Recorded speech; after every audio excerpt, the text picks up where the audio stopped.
Ladies and gentlemen, welcome to the Black Guardian News Media. It is Monday, June 29th, 2020. Hope you're having a good week so far. Hopefully it's off to a right start. And here today on the Black News Media, we're going to talk about it happened again. Happened again at the hands of police.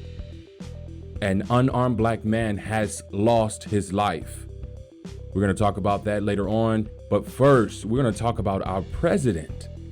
We're going to show you this video about our president, what he's tweeting out over the weekend. Show you what our president is tweeting out. Let's get right into it. Black Guardian News Media, thanks for joining. Where's your white hood? Where's your white hood? Racist! Yeah, you got it, you! White power! Yeah, there you go, white power! You hear that? Unbelievable, folks. This is very unbelievable. The president of these United States tweeted out, and I quote, "Thank you to the great people of the villages."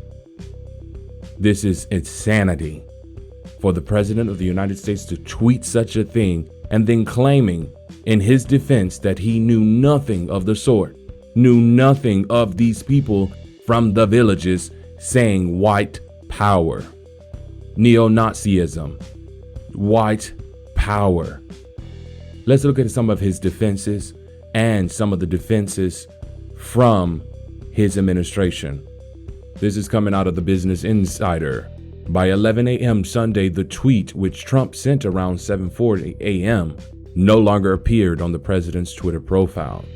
Judd Deere, a spokesman for the president, said Trump had not heard the phrase uttered in the video before he shared the clip. Come on, people. Wake up. Are they going to play us for a fool right before our very own eyes? President Trump is a big fan of the villages, Deere said. He did not hear the one statement made on the video. What he did see was tremendous enthusiasm from his many supporters. Oh yeah, you're right. Tremendous enthusiasm of white power. Tremendous racism, tremendous neo-Nazism, anarchist, anti-black racist thugs. That's what you saw. Decrepit-minded individuals yelling white power to get a rise out of other individuals in opposition for this ineligible president. Let's hear what the White House press secretary has to say on this matter. This morning you said that he didn't hear the phrase white power in your portion of the video, and that when it was signaled to him that that was there, he took the tweet down. So does the president retweet other people's tweets and videos without knowing the full contents of what he's retweeting? No, he did not hear that particular phrase when he tweeted out the video. And to the video before retweeting it? He did, and he did not hear that particular phrase. She is a lie and the truth ain't in her. This is disturbing, people. This is very, very pitiful. This is the president of the United States. I cannot stress that enough. And I'm pretty sure you're sitting there watching this video and you're saying the same thing. Are we going to be taken as a fool? People better wake up and start to learn that this president does not care about the whole nation. He is here to divide us. He doesn't even pretend to unite us. If you are not mad and upset, I don't care if you're black, brown, blue, white, yellow, green. For a president of a free and liberal nation to tweet out on his personal Twitter account of a video he claims that he did not hear this man firmly say white power. And the opposing protester said, "Oh, white power, did you hear that?" It was said more than 3 times in this video. And you didn't hear it? You're the president of a free nation, and you didn't hear those unremarkable racist words?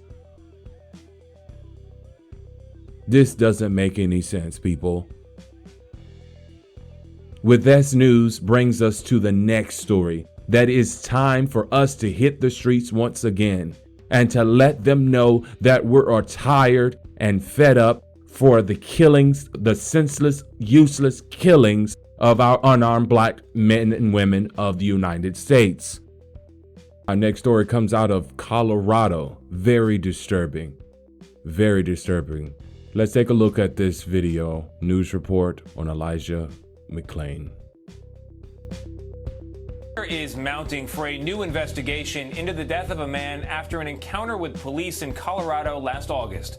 According to his family, 23-year-old Elijah Mcclain was out buying iced tea when he was stopped by 3 officers after someone had called 911 claiming Mcclain was wearing a ski mask and acting weird, quote, waving his arms around.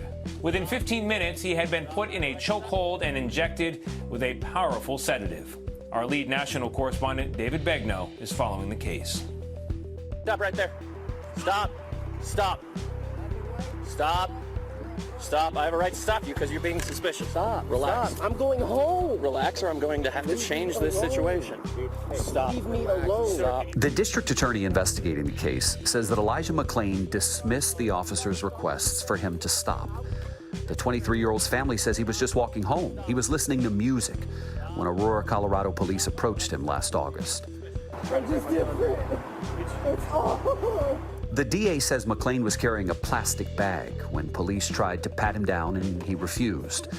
He's then heard pleading with the police as they tackle him and use a chokehold on him. I feel good. I don't do that stuff. Paramedics later arrived at the scene. A medic gave Mcclain ketamine to sedate him. Mcclain was taken to the hospital. 3 days later, he was pronounced brain dead. 10 months after Mcclain's death, more than 2 million people have signed a petition calling on Colorado officials to fire the 3 officers involved. So far, the Aurora Police Department has declined CBS News' request for comment. DA Dave Young is the one who decided not to charge the officers. Were the actions of the officers justified? Legally, yes. Mr. Young, do you believe there was a moment in this where the officers could have de-escalated the situation? Absolutely, 100%. They could have done a million things differently. He didn't need to die. And the fact that he died does not warrant the basis for criminal charges. In the body camera video, cops are heard saying that Mcclain tried to take one of their guns. He went for his gun. Mari Newman represents Mcclain's family. Don't you think if he really had grabbed someone's gun, we would see fingerprints that had been lifted from the gun? Did you find any evidence that corroborates the officer who said he reached for the gun? I had no evidence to contradict that. Shanine Mcclain is Elijah's mother. They murdered him. They're bullies with badges. He wanted to heal people. He was a massage therapist. He not only healed others, but he healed himself.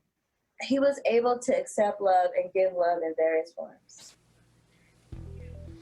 According to the district attorney's report, the medical examiner was unable to determine a cause of death.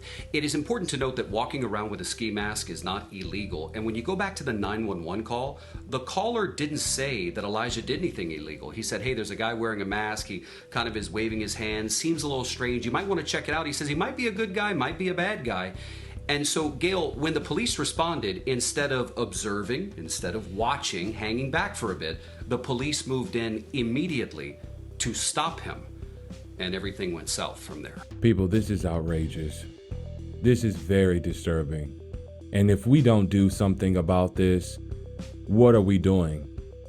This is very, very painful to hear that this man has lost his life for just simply walking down the street, supposedly being suspicious, wearing a ski mask.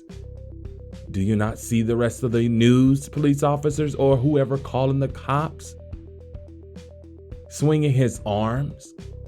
Last time I checked, we have to swing our arms to walk. It's a natural thing. This is unbelievable how these police officers are still on the force. In my last video, people were saying, oh, just stop harassing Jay Alexander. Let him go to the store and buy his milk and cookies. What? For these police officers to just still be on the force like nothing ever happened? When the district attorney sits there and say that their story was not corroborated, that he tried to reach for his gun? People, be informed about this story. Share it, spread it around. Let's continue to say his name and call awareness to the death of Elijah Mcclain. Elijah Mcclain. We're going to say his name in these streets, people, because it's time now for this anti-black racism, this judgmental, this scare and fear and calling the cops, saying that someone looks suspicious can result in the death of black people.